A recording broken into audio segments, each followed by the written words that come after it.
ang mga kwento ng pag-ibig, kwento ng buhay at kwento ng pag-asa dito sa Barangay Love Stories. Love Stories.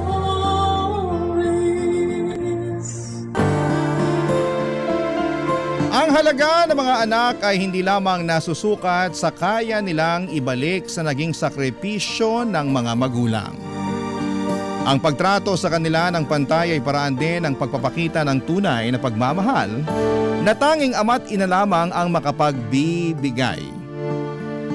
Ikaw, kabarangay, sa anong paraan mo naramdaman na mahalaga ka sa iyong mga magulang?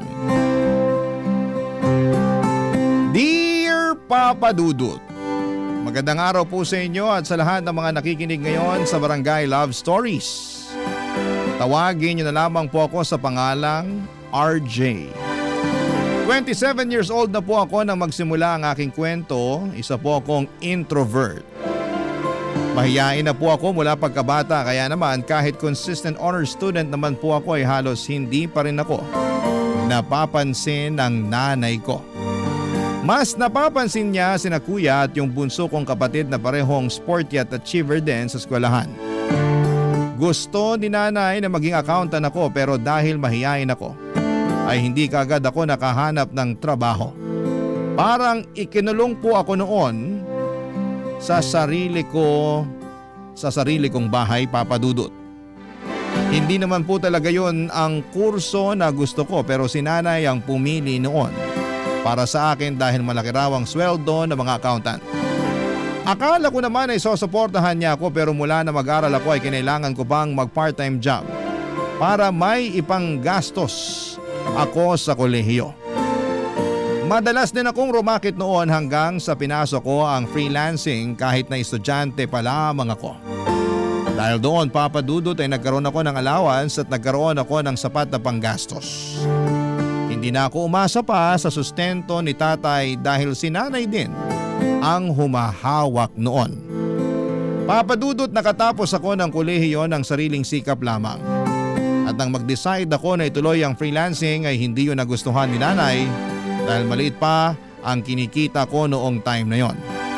Samantalang si kuya ay sumasahod na ng 50,000 pesos kada buwan. At yung bunso naming kapatid ay consistent sa pagiging achiever kaya laging napapasaya si nanay. Naging streamer po kasi yung bunso kong kapatid at malaki ang kinikita niya roon kahit nag-aaral pa lamang. Kaya naman halos hindi na ako napapansin ni nanay. Nag-aambag naman ako sa mga gastusin pero halos hindi na rin yon napapansin dahil kadalasan ay nabayaran na ni kuya ang mga bills namin. Hanggang sa na-realize ko na parang may favoritism talaga si nanay sa aming magkakapatid, Papa Dudut.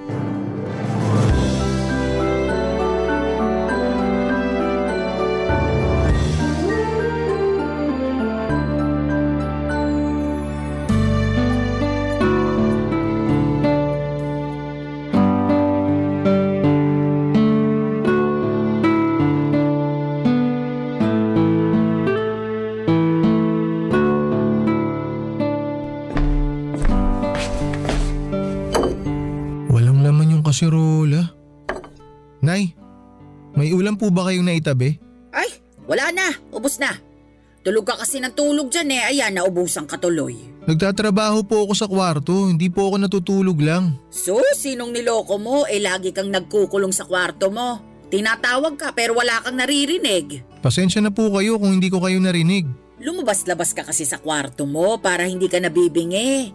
Ginagawa mo kasing opisina yung kwarto mong hindi man lang nasisikatan ng araw eh. Di po ako pwede dito sa labas magtrabaho. Maingay po rito eh. Ah, ganon? Sa tingin mo nakakaabala pa kami sa'yo? Nakakahiya naman, RJ. Nay naman, hindi po yun yung ibig kong sabihin. Kailangan ko lang po talaga ng tahimik na lugar para sa trabaho ko. Kaya nga po sa kwarto na lang Hindi ako interesado sa ginagawa mo. Kung gusto mong makakain, magluto ka ng sarili mong hapunan. Wala kang kasambahay dito. Ay, magdedelata na lang po ako. Kung ginamit mo sana yung tinapos mo, maganda na sana yung trabaho mo ngayon.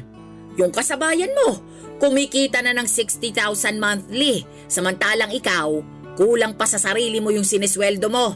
Hindi ko alam kung bakit nagtitiis ka pa dyan sa pipitsuging trabaho mo eh. Samantalang ang daming magagandang opportunity sa'yo sa labas. Nag-iipon lang naman po ako ngayon, Nay. Mag-i-exam din po ako. Kailangan ko lang po masecure lahat ng gagastusin ko. Itutuloy ko naman po eh. Sus! Kahit nga hindi ka na mag-exam, maganda pa rin yung magiging trabaho mo. Ang sabihin mo, kulang ka sa diskarte. Mas gusto mong magmukmok sa kwarto. Bakit hindi mo gayahin yung kuya mo? Ang laki na nang naitulong sa akin. Hindi ko na kailangan problemahin yung mga gastusin dito sa bahay kasi siya na yung bahala. Talo ka pa nga nung bunsong kapatid mo eh. Mas malaki pa yung kinikita kaysa sa'yo. Hoy! Ewan ko nga ba kung bakit nagkaroon ako ng anak na kagaya mo. Darating din naman po ako ron, Nay. O ay kailan pa? Kapag wala na ako. Kapag hindi ko na mapapakinabangan yung pinaghirapan mo. Nagbibigay din naman po ako para dito sa bahay ah. Di nyo lang po napapansin kasi mas malaki yung binibigay sa inyo ni Kuya. Pinagmamalaki mo yung ambag mo rito sa bahay, dilata lang yung kayang bilhin. Uy, tama lang pala na dilata yung ulamin mo. Kasi yun lang naman yung kayang bilhin ng sweldo mo. Ay, sige na po, Nay. Simula po ngayon ako nang bahala sa pagkain ko. Para hindi na rin po makadagdag sa mga problema nyo. Sa susunod, ikaw naman yung magbayad ng kuryente. Ang lakas mo rin kumonsumo pero yung kuya mo yung nagbabayad. Nay, di po ba nag-abot ako sa inyo ng 2,000 nung nakaraan? Kulang yon. Kaya sa susunod na buwan, ikaw naman yung magbayad. Wala naman pong problema sa akin yun eh. Kung may iba pa po kayong pababayaran sa akin, sabihin nyo lang po. Magagawan ko naman po ng paraan yun. Aba, hindi ka na dapat sinasabihan. Magkusa ka na. Yun ang dapat. Opo, Nay, magkukusa na po. Nga pala, kailangan na ring palitan yung washing machine. Baka naman gusto mong ikaw na yung bumili ng bago. Para may ambag ka naman sa mga gamit dito. Sige po, paglalaanan ko na po sa susunod kong sweldo. Meron pa po ba kayong sasabihin? Maglibot ka rito sa bahay nang makita mo kung ano yung mga kailangan palitan. Alam nga namang lahat na lang sasabihin ko pa sa'yo. Ay, sige po, magluluto na muna ako ng pagkain para makabalik na ako sa trabaho ko.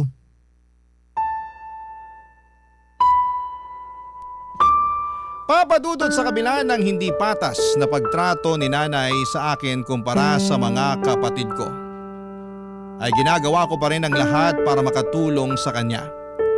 Sa katunayan, 80% ng sweldo ko ay binibigay ko na kay nanay para wala na siyang masabi. Hindi ko na lang iniisip na hindi ako tinulungan ng nanay ko noong nag-aaral ako sa kolehiyo. Ang mahalaga na lamang sa akin ay may ambag ako sa bahay sa pagbabaka sakaling magbago rin ang pakikitungo sa akin ni nanay. Papadudot, bukod po sa hindi ko naranasang maging paborito ni nanay, ay hindi ko pa rin po nararanasang magkaroon ng girlfriend. May mga nakikilala naman po ako sa social media account ko pero palagi akong nafe-friend zone. Gaya na lamang ni Ederlyn. Naging close kami noong binasted niya ako at sa kanya ako madalas naglalabas ng sama ng loob. At palagi rin naman siyang nagbibigay ng advice. Pinigilan ko naman ang sarili ko na hindi na ma-fall sa kanya pero sa katagalan ay hindi ko na yon napigilan. Lalo na nang mag-decide si Ederlyn na makipagkita sa akin, papadudot.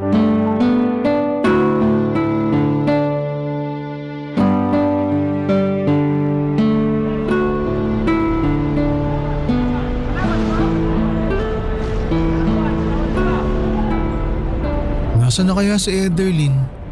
Sabi niya nakababa na siya ng bus ah. RJ! Ikaw na ba yan? Ay! Ikaw nga! Uy! Oh, bakit ganyan yung reaction mo? Wala. Nagulat lang ako. Bigla mo kasi ako niyakap eh. Hindi ka ba sanay nang niyayakap? Hindi pa kasi ako niyayakap ng ibang babae bukod sa mga pinsan ko. Ganon? Ito.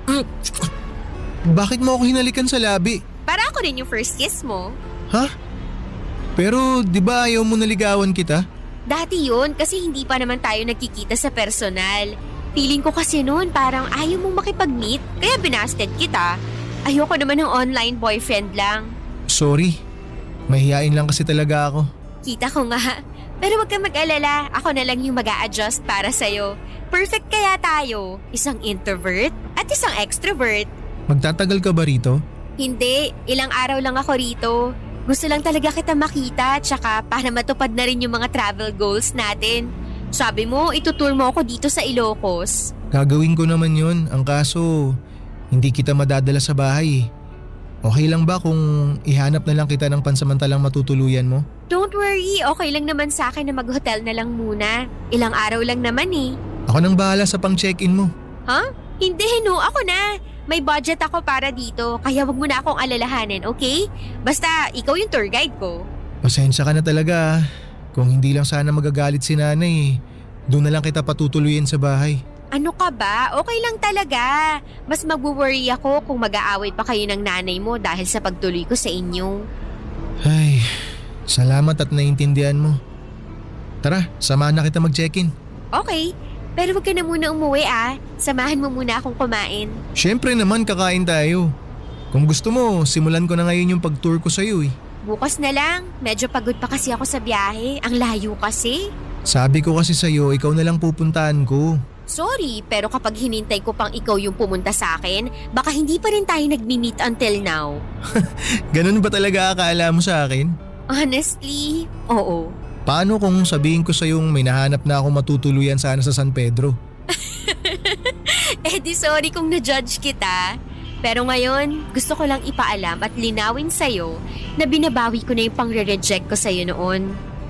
Tayo na! Ha? Tayo na? Aha.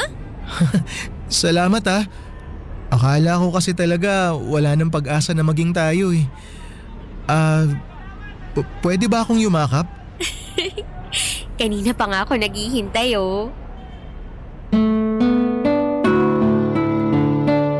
Papadudot, sa totoo lang ay halos lumubog na ako sa kahihiyan tuwing naaalala ko kung paano ko hinarap si Ederlyn sa unang beses ng pagkikita namin.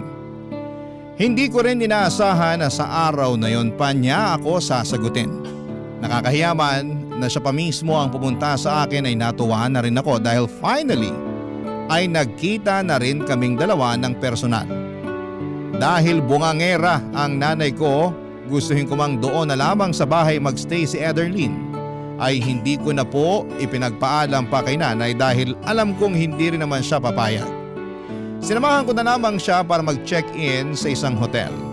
Medyo may kalayuan yon sa amin pero sabi ko sa kanya, ako na lamang ang pupunta sa kanya para hindi na siya masyadong maabala.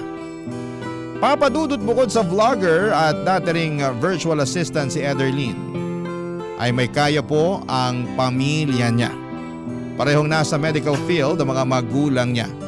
At yung panganay naman niyang kapatid ay kapapasa lamang sa bar exam. Hospitality management ang tinapos ni Ederlyn pero mas gusto niyang mag-vlog. Sinubukan niya lang maging virtual assistant dahil sa akin at para masabi sa parents niya na may trabaho naman siya. Pero sa kabila ng estado nila sa buhay, kahit minsan ay hindi ko nakita ng kaartihan si Ederlyn. Kaya naman mas lalo ko po siyang nagustuhan. Ang problema, akala ko ay matutuwa ang nanay ko kapag naipakilala or nagpakilala na ako ng babae sa kanya gaya ng ginawa ng kuya ko. Pero nang dalhin ko sa bahay si Ederlyn para makilala ni nanay ay pinahiya ako nito sa harapan mismo ng girlfriend ko, Papadudot. Barangay Love Stories. Barangay Love Stories. Papadudot, panay ang hingi ko ng sorry kay Ederlyn dahil sa naging pakikitungo sa kanya ni nanay. Sinabihan kasi ako ng nanay ko na hindi raw siya interesadong makilalang babaeng kasama ko dahil dagdag palamunin lang daw sa bahay. Yon ay kahit na ipinaliwanag ko sa kanya na hindi naman makikitira o makikituloy man lang sa amin si Ederlyn. Masyado ko nasaktan sa ginawang yon ni nanay at umabot na sa puntong sumama ng husto ang loob ko sa kanya. Papadudot, nang minsang bumisita sa amin yung tita ko na kapatid ni nanay ay may naikwento ito sa akin na hindi ko inaasahan. Noong ipinagbubuntis pala ako ng nanay ko ay nagkaroon sila ni tatay ng malalang pag-aaway. Hanggang sa naisip ni nanay na ipalaglag na lamang ako dahil halos hindi na sila magkaayos noon. Pero nangako si tatay na mananatili sa tabi ni nanay hanggang sa maipanganak ako, kaya hindi yun natuloy. Naging okay ulit ang pagsasama nila hanggang sa ipagbuntis naman ni nanay ang bunso naming kapatid. Pero noong malalaki na kami ay tuluyan na silang nagkahiwalay. May iba ng partner ang tatay ko pero si nanay ay mas piniling hindi na lamang maghanap ng ibang lalaki. Sabi niya mas gusto niya raw na ituon ang atensyon niya sa mga anak niya. Pero parang nakalimutan naman niya na anak niya rin ako, Papa Dudut.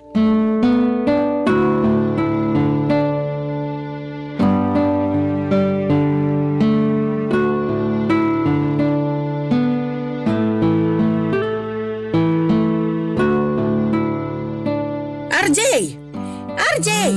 Ano ba? Kanina pa kita ginigising Hindi ka ba tatayo dyan? Bakit po, Nay? Tutulog ko pa lang po eh. Sakit pa ng ulo ko. Paanong hindi sasakit puyat ka ng puyat? Wala namang kakwenta-kwenta yung ginagawa mo. Bumangon ka na riyan. Ay, eto babangon na. Ano po bang problema? Mag-empake ka na ng mga gamit mo at ipapalinis ko tong kwarto mo. Po? Bakit kailangan ko pang mag-empake? May iba nang magkakwarto dito. Ha? Saan naman po ako niyan matutulog? Wala na pong ibang kwarto dito sa bahay. Kung hindi mo kayang matulog sa sala, maghanap ka na lang ng mauupahan. Matanda ka na. Kaya mo ng sarili mo. Pero bakit naman po biglaan? Sana sinabi niyo sa akin na mas maaga na palalayasan niyo na pala ako dito para naman napaghandaan ko. Hindi naman po basta-basta na makakahanap ako ng mauupahan eh. Problema ko pa ba yun? Gawa mo ng paraan. Basta alisin mo yung mga gamit mo rito kasi may iba nang gagamit ng kwarto. Sino naman po? Kung gusto niyo, rirentahan ko na lang tong kwarto ko para… Ay, hindi pwede. Dito natitira yung mapapangasawa ng kuya mo. Pero habang hindi pa sila ikinakasal, magkahiwalay muna sila ng kwarto. Pero Nay, bakit kailangan ako yung umalis? Sino bang pinakamaliit yung ambag dito sa bahay? Di lumabas din yung totoo. Anong pinagsasasabi mo? Na may paborito kayong anak. Wala akong paboritong anak. Ikaw ha? Wala ka nang naitutulong sa akin kung ano-ano pang sinasabi mo. Totoo naman eh. Palagi na lang si kuya tsaka si bunso yung pinapaboran nyo. Porke sila yung nakakapagbigay ng malaking pera sa inyo. Pagdating sa akin, palaging mainit yung ulo nyo. Palagi na lang kayong galit. Lagi kayong nakasinghal. Parang di anak yung turing nyo sa akin. Dadramahan mo pa talaga ako. Ako yung magdedesisyon kung hanggang kailan ka lang pwedeng manatili sa bahay na to. Kaya bilisan mo na ang pagkilos dyan. Darating na mamaya yung girlfriend ng kuya mo. Mas pipiliin nyo pa talagang patirahin yung ibang tao dito kaysa sa sarili nyong anak? Grabe naman kayo, Nay. Pwede namang sinakuya yung mga upahan kung balak talaga nila magpakasal. Tsaka hindi lang naman po sa inyo tong bahay eh. Si tatay po ang nagpatayo nito kaya may karapatan akong tumira dito. Yung girlfriend ni kuya, meron ba? Hindi naman po siya parte ng pamilya. Pues ngayon, parte na siya ng pamilya. Kaya may karapatan na siya. At ikaw, total naman paalamunin ka lang dito sa bahay. Mas mabuti nang magsarili ka na nang matuto ka naman. Sige po, aalis ako rito. Patirahin nyo kung sino mang gusto nyong patirahin dito sa bahay nyo. Pero hindi na ako makikihati sa mga gastusin. Tsaka hindi na ako aasa na itatrato nyo ako na parang anak nyo rin. Kasi ganyan na kayo dati pa. Hindi kayo patas sa amin. Pero magantay lang kayo. Patutunayan ko sa inyo na kaya ko pang higitan yung ginagawa ng mga paborito nyong anak. Sinasabi ko sa inyo, balang araw, Nay, kakailanganin nyo rin ako. Papa Dudut, nadala na po ako noon ng emosyon ko kaya nasabi ko yon kay nanay. Hindi ko po kasi matanggap na mas gusto pa ni nanay na magpatira sa bahay namin nang hindi niya naman kadugo. Samantalang ako na ginagawa ang lahat para makatulong sa kanya kahit na matagal na niyang pinaparamdam na kinalimutan na niya ako bilang anak ay hindi niya man lang binigyan kahit katiting na konsiderasyon. Nagmukha akong kawawa noong araw na pinalayas niya ako. Nag-offer naman sa akin yung mga pinsan ko na sa kanila muna tumira pero tumanggi ako dahil kapag nalaman yon ni nanay ay hindi niya titigilan ang pangiinsulto sa akin. Pansamantala ko na lamang na iniwan sa kanila yung mga gamit ko habang naghahanap ako ng paupahan. Nang malaman ng girlfriend kong si Ederlyn na pinalayas ako ni nanay, sinabi niya sa akin na mangupahan na lamang daw kaming dalawa para makabukod na rin siya sa parents niya at magkaroon ako ng ka-share sa renta habang nag-iipon. Hindi naman ako nagdalawang isip noon dahil paraan na rin yon para makalayo kina nanay. Ipinamigay ko na lamang yung iba kong mga gamit, kaunti lang yon dinala ko at kasama na roon yung mga gamit ko sa trabaho. Nakapagsimula ako at nagkaroon ng payapang buhay nang hindi kasama ang nanay ko, Papa Dudut.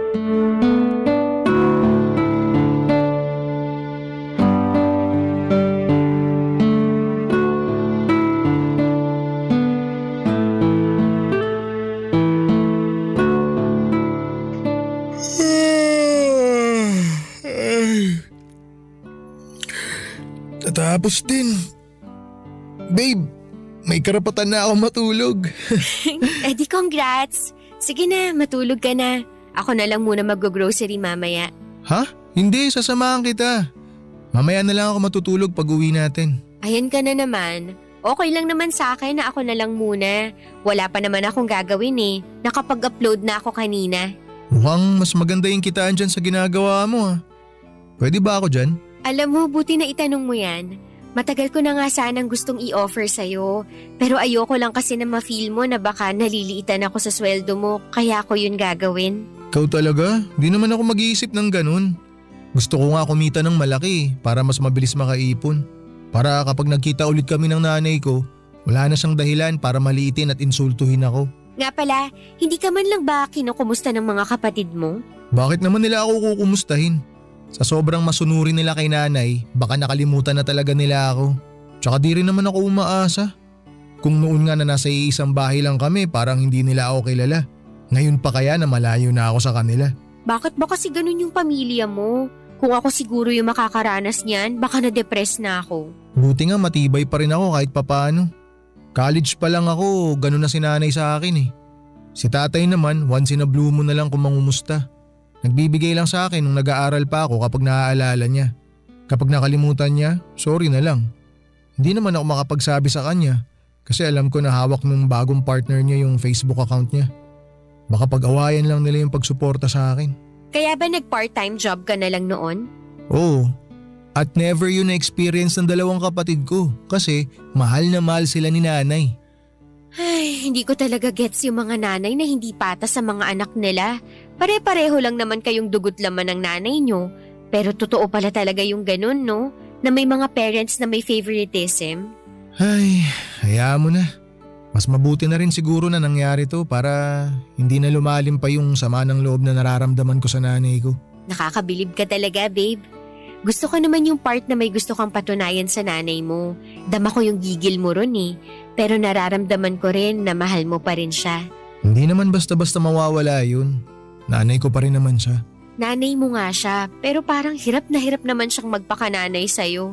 Sabi mo nga, ginagawa mo naman lahat para makatulong sa kanya pero hindi niya yun nakikita.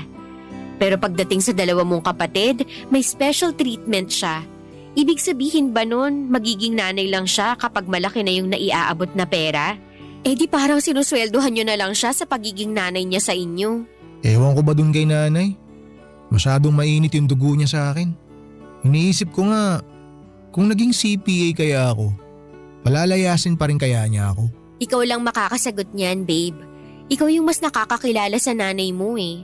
Hanggat maaari, ayoko nang magsalita ng masama against sa nanay mo. Kasi alam kong pinapahalagahan mo pa rin siya. Basta sa akin, palagi ka may special treatment. Hindi mo kailangan patunayan yung sarili mo sa akin kasi mas gusto kong sabay nating patunayan na hindi tayo nagkamali sa desisyon nating magsama.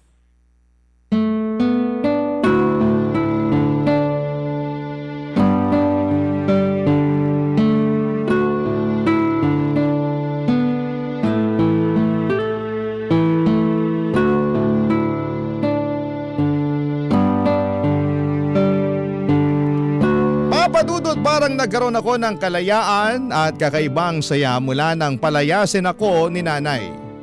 Nagsama po kami ni Ederlyn pero kahit na nasa iisang bubong lamang kami, naglagay pa rin kami ng limitasyon para sa isa't isa. Alam ko na may pangarap pa si Ederlyn at ganon din naman ako kaya nagkasundo kami na career muna ang ipopursu namin bago ang pagkakaroon ng sarili naming pamilya. Papa Dudut, isinama ako ni Ederlyn sa pagbablog niya. Mahilig kasi siya sa mga riding adventures at pumunta sa iba't ibang mga lugar kasama ang mga pinsan niya. Libangan niya lamang daw yon noong una hanggang sa dumami ang kanyang followers and subscribers. May account din siya sa iba pang streaming platforms at kumikita rin siya sa pagla-live doon.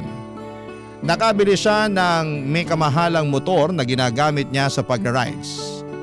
Nahiya ako noong una dahil wala naman akong big bike na kagaya sa ginagamit nila.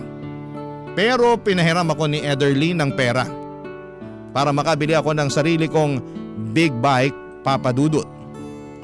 Binayaran ko naman yon sa kanya nang magkaroon ako ng share sa mga kinikita niya. Mula nang isama ako ni Ederlyn sa mga vlogs niya ay unti-unti na rin nawala yung pagiging mahiyain ko. Nagagawa ko na rin mag-live at doon ko naranasang makatanggap ng mga virtual gifts na pwede palang i-convert sa cash. Dahil streamer din yung bunsong kapatid ko, nakarating kay nanay yung ginagawa ko at hindi ko inaasahan. Ang ginawa niya, Papa Dudut. Barangay Love Stories. Barangay Love Stories. Papa Dudut, nung nakakuha kami ni Ederlyn ng mga endorsement, naisipan naming magnegosyo na rin habang ipinagpapatuloy ang pagiging vlogger namin. Dahil hindi naman habang buhay yung swerte namin doon. Nagkaroon kami ng sarili naming shop ng motorcycle parts. Pero dahil hindi naman kalakihan ang kinikita namin doon ay naisipan na rin naming subukan yung custom apparel printing at hindi naman namin pinagsisihan ang naging resulta. Sinuportahan kami ng mga kasama namin sa Riders Club at ng mga naging kaibigan namin ni Ederlyn. Hindi talaga namin nakalaing magbo-boom yung business namin na yon kaya medyo binawasan na namin ang oras sa vlogging para magkaroon pa rin kami ng sapat na pahinga. Matapos nga ang 3 taon sa dami ng mga magagandang nangyari sa buhay ko, mula nang magsama kami ni Ederlyn ay hindi ko na alam kung paano ko pa siya mapapasalamatan. Papa Dudut, sinamahan niya ako sa mga panahong down na down ako. At wala pang maipagmamalaki. Sa mga panahong yon ay hindi niya pinaramdam sa akin na siya ang mas may pera. Tinuruan niya ako kung paano dumiskarte at kumawala sa comfort zone ko. Kaya naman naisipan ko noong mag-propose sa kanya. Noong time kasi na yon ay sigurado na akong siya na ang babaeng gusto kong makasama sa panghabang buhay. Tinanggap naman niya ang proposal ko kaya matapos yon ay pinasimulan na rin namin yung dream house naming dalawa. Gusto naming mabuo muna yon bago kami magpakasal. Pero nung binisita namin yung pinapagawa naming bahay, may sumugod sa akin nang wala akong kamalay-malay, Papa Dudut.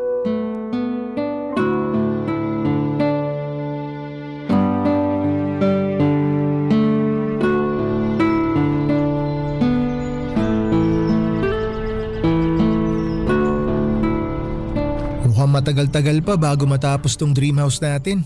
Oo nga mukhang kailangan pa nating doblehin yung sipag sa pagtatrabaho. Wala namang problema yun. Kayang-kaya natin yun, babe. Pero kapag magkakaanak na tayo, hindi na pwede yung ganun ha. Ayoko ma-stress ka masyado. May 1 taon pa naman tayo, di ba? Madadagdagan pa yung ipon natin. Oh, may dumating. Sino kaya yun? Babe, nanay mo yata. RJ! Nay? Ano pong ginagawa niyo rito? Binibisita ka. Mukha kasing nakalimot ka na. Ano? Porket mapera ka na ngayon. Kinalimutan mo ng may nanay at mga kapatid ka pa. Kinalimutan? Nay, kayo po yung unang nakalimot. Tsaka di ba pinalayas niyo ako sa bahay niyo? Mula nung umalis ako kahit 1 beses hindi niyo ako kinumusta. Wala akong natanggap sa inyo. Sa tingin mo, Dapat ba akong humingi ng tawad sa'yo? Hindi magulang ang magpapakumbaba para sa anak. Kawalan ng respeto yung pagtalikod na ginawa mo sa amin. Alam niyo, Nay, kung kawalan ng respeto lang din naman yung pag-uusapan, kayo po yung unang gumawa nun sa akin. Ginawa ko naman po lahat ng makakaya ko para makatulong sa inyo pero ni minsan, hindi nyo pinaramdam sa akin na may halaga ako sa inyo. Inalagaan kita mula pagkabata. Binuhay kita. Kahit na hindi kami maayos ng tatay mo noong ipinagbubuntis kita. Hindi pa ba pagpapahalaga yun? Binuhay nyo nga ako, oo. Pero hindi ko naman naramdaman na may nanay ako. Palaging sina kuya at saka si Bunso yung iniintindi nyo. Oh, nung kayo yung pumili ng course ko sa college, akala ko susuportahan nyo ako. Pero iiwan nyo lang pala ako sa ere. Nakalimutan nyo na po, Nay? Ako yung nagpaaral sa sarili ko. Naramdaman ko lang naman na nanay ko kayo nung graduate ako ng college eh. Mas kailangan ng kuya mo yung suporta ko noong panahong yon. Isa pa, nakakuha ng scholarship yung mga kapatid mo, kaya nakapag-aral sila sa private university. Nay, libre yung tuition fee dun sa college na pinasukan ko. Kahit konting panggastos lang sana. Humihingi naman ako kay tatay pero sa inyo niya ibinibigay. May binigay ba kayo sa akin? Wala. Puro kay kuya nyo lang naman ginagastos lahat ng mga inaabot sa inyo ni tatay na para sa akin. Kaya tama lang na bumawi siya agad sa inyo nung makapagtrabaho na siya. Kaya ba ngayong kumikita ka na ng malaki ay nagmamayabang ka na? Hindi ka makakarating sa kinalalagyan mo ngayon kung hindi kita iniluwal. Utang mo sa akin ang buhay mo. Alam nyo, Nay, kung pera lang naman yung gusto ninyo, pwede naman kayong manghingi. Hindi ko naman kayo pagdadamutan. Pero yung sinasabi nyo na utang na loob ko sa inyo yung buhay ko? Sige, sabihin na natin na totoo yon kasi binuhay nyo ako. Pero kung may choice lang ako nun, hindi ko naman gugustuhin na mabuhay na kulang sa pagmamahal ng isang ina eh. Kaya nyo naman magbigay ng pagmamahal eh. Nagawa nyo nga sa mga kapatid ko. Pero bakit pagdating sa akin ang damot-damot nyo? Ano po bang nagawa ko sa inyo? Papadudot na tahimik na lamang po noon si nanay at napilitang umalis dahil sa sagutan naming yon. Pero bago siya umalis ay sinabihan ko siya na mag-transfer na lamang ako ng pera sa bank account niya. Bukod sa nasaktan ako sa mga sinabi ng nanay ko ay nalungkot po ako sa katotohanang naalala lamang ako ng nanay ko dahil may pera na siyang mahihingi sa akin. Nagbingi-bingihan po siya sa mga saloobin ko gaya ng ginagawa niya noon. Matapos ako mag-transfer ng pera sa account ni nanay ay minessage niya ako sa Facebook at pinipilit na doon na lamang ulit tumira sa bahay. Pero nang pinanindigan kong bubukod na ako dahil balak na naming magpakasal, ni Ederlyn ay hindi naman yon nagustuhan ni nanay. Nalaman ko na lamang na nag-post na pala siya sa Facebook para paringgan ako. Nabasa naman po yon ng mga kamag-anak namin at kinampihan nila si nanay.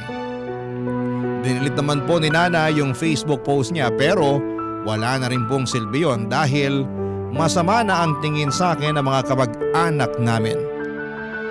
Papadudot nalaman ko na lamang na wala na pala sa bahay namin yung girlfriend ni kuya dahil pinalayas daw po ito ni tatay nang minsang bumisita siya roon. Sinabihan niya raw po si kuya na bumukod na kung balak nitong bumuo ng sariling pamilya. Wala naman pong nagawa noon si nanay kaya napilitan ng umalis doon si kuya. Yan ang mga ganap, Papadudot.